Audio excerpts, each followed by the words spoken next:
आज आपण राजमाची भाजी कशी बनवायची हे बघणार आहोत. रेसिपी अतिशय सोपी आहे.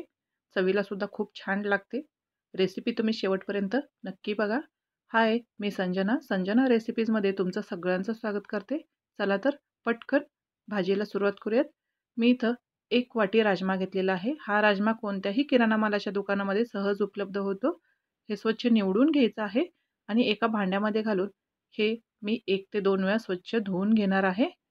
आता याच्यामध्ये पुरेसं पाणी घालायचं आहे आणि हे मी रात्रभर भिजत ठेवणार आहे. राजमा रात्रभर भिजवल्यामुळं हे छान पटकन शिजतं. आता बघू शकता छान असा राजमा आपला भिजलेला आहे.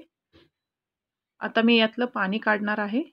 यातलं पाणी मी राजमा शिजवण्यासाठी वापरणार नाही.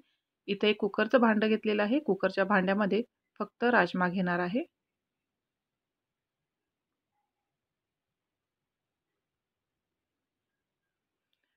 आता याच्यामध्ये राजमा भिजेल इतपत पाणी घालायचं आहे आणि थोडंसं मीठसुद्धा घालायचं आहे. सगळं व्यवस्थित मिक्स करून घ्यायचं आहे. मीठ असं घातल्यामुळं राजमामध्ये मीठ छान उतरतं आणि राजमा छान लागतो.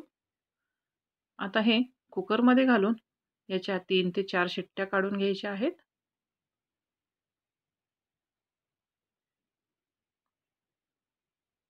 कुकर आता गॅसवरती ठेवून याच्या 4 शिट्ट्या काढून घेऊयात.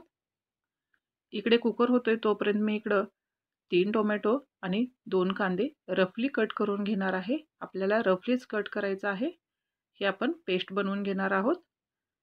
आता आधी मी कांद्याची पेस्ट बनवून घेते. आता कांद्याची पेस्ट तयार आहे. कुकरच्या शिट्ट्यासुद्धा झालेल्या आहेत. आता मी गॅसवरती कढई ठेवलेली आहे. कढईमध्ये फोडणीसाठी 2 चमचे तेल घातलेलं आहे. अर्धा चमचा जिरंसुद्धा घातलेलं आहे. जिरं छान तडतडलं की याच्यामध्ये आपण जी कांद्याची पेस्ट बनवून ठेवली होती ती घालायची आहे.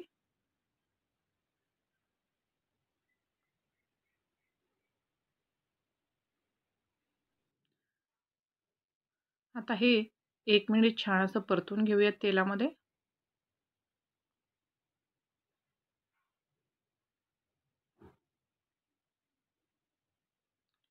मी इथे 1 चमचा आलं आणि लसणाची पेस्ट घालणार आहे. मी हे खलबत्त्यामध्ये छान असं कुटून घेतलेलं आहे. तुम्ही जर तयार आलं लसणाची पेस्ट वापरणार असाल तर ते सुद्धा चालेल.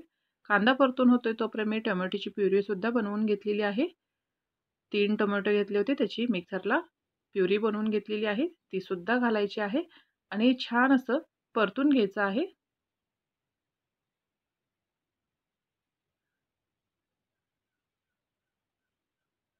2 ते 3 मिनिटानंतर पाव चमचा हळद, 1 चमचा लाल तिखट, जिरा पावडर अर्धा चमचा, 1 चमचा धने पावडर आणि थोडासा गरम मसाला घातलेला आहे. आता हे सगळं मिक्स करून घेऊयात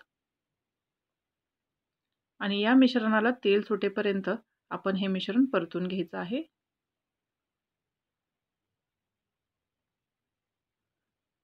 आता राजमा सुद्धा बघू शकता तुम्ही मस्त असा शिजलेला आहे. आणि इकडे आपली ग्रेव्ही सुद्धा तयार झालेली आहे. एकदम परफेक्ट अशी आपली ग्रेव्ही तयार झालेली आहे. आता याच्यामध्ये आपण शिजवून घेतलेला राजमा घालायचा आहे.